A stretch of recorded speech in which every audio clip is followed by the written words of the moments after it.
পাবেন। ১ লিটার তেলের দাম যদি ৳১৪৫ হয় তাহলে ভাবছেন? আর পরের মাসে যে বাড়বে না, এটা আসলে আশা করি যে আরো তেলের দাম বাড়বে। একবারে তার মানে এই শিক্ষা তেলের দাম বাড়ার কারণে বাস ভাড়া বাড়লো, সবকিছুর দাম বাড়লো।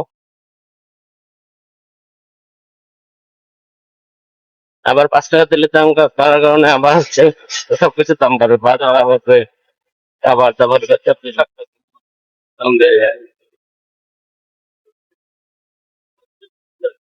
কোনটা জিনিস দেখলেও মনে করেন যে তেলের দাম বাড়ানো দরকার বা তেলের দাম যখন কমলেও বাড়াতে হয়। বাস ভাড়া বাড়বে, চাকরিতে নিত্য প্রয়োজনে যে জিনিসগুলো আছে সেগুলোর দাম কমবে, এগুলো কমার কোনো ইয়ে নেই, শুধু বাড়ে।